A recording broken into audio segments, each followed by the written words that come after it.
We are proud Kottus. டேய் உங்களை கொத்தடிமைன்னு சொல்றாங்க, நீங்க என்னவோ பெரிய அவார்டு குத்த மாதிரி பேசிட்டு இருக்கீங்க.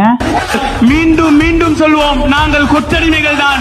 இது கொத்தடிமை கூட்டம் தான். உங்களை ஏத்து கேள்வி கேட்டால் நாங்கள் கொத்தடிமை என்றால் ஆமாம் கொத்தடிமை, ஆமா கேள்வி கேட்டு அப்படி அறுத்து தள்ளிட்டாரு. டேய் உங்களை கொத்தடிமைன்னு சொல்றாங்க, என்னவோ பெருசா அவார்டு வாங்குற மாதிரி பேசிட்டு இருக்கீங்க. நாங்கெல்லாம் இன்டெலெக்சுவல் தான். எல்லாரும் சொல்லுங்க, we are proud intellectual. First இன்டெலெக்சுவல்னா என்ன மீனிங்னே தெரியல, இதுல ப்ரௌட் இன்டெலெக்சுவல்ட்டு வேற பேசிட்டு இருக்கீங்க. காமராஜர் அந்த காலத்திலே சத்துணவுல இருந்து எல்லா திட்டமும் போட்டு ஸ்கூல் ஆரம்பிச்சாரு. அப்படியும் இந்த மாதிரி தற்கொலை படிக்காம ஏன் உசுரம் வாங்க? நீங்களாம் இன்டெலெக்சுவல் பீப்புளா இருந்தீங்கன்னு வைங்களேன், நீங்க டிஎம்கேல சேர்ந்திருக்க போறீங்க. சொல்லுங்க பாப்போம். பெருமையா சொல்லுங்க, நம்மள யாரு 200 ரூபாய் ஊப்பிதா. ஐயோ, ஒரு பைத்தியக்கார பைலட் அந்த மாட்டிட்டு படுற பாடு. சரி ஏய், வெட்ட வெட்ட வளைய, இது வாழை மரம் இல்லடா, வாழையடி வாழையா இருக்கு, ஆலமரம் இல்ல திமுக. காலையில என்ன விளையாட்டு காட்டுறாங்க, எப்படி எல்லாம் சோதிக்கிறாங்க.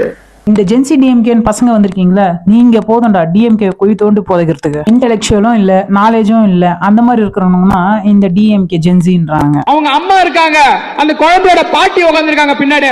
ஆமா, இது குடும்ப கட்சி தான். குடும்பமா வந்து உதயசூரியனுக்கு ஓட்டு போடுற திமுக குடும்ப கட்சி தான். காலங்காத்தால ஒரு ரூசு போயிட்டு வந்து சிக்கிட்டமே, இவன் ரூட்லயே பேசி அனுப்பிச்சிட வேண்டியதான். குடும்ப கட்சின்னு எதுக்கு சொல்றாங்கன்னே புரியாம அவன் பாட்டுக்கிட்டு இவன் இஷ்டத்துக்கு ஒரு கதையை சொல்றது கேட்டா குடும்ப ஆச்சுன்ட்டு நீங்களே பெருமையா பேசிக்கிறது. டேய் என்னடா இது? இந்த மாதிரி சில கிளிப்ஸ் எல்லாம் பார்த்து நம்ம சிரிக்க போறோம், சிரிக்கிறவங்களை பார்த்து நம்ம சிரிக்க போறோம்.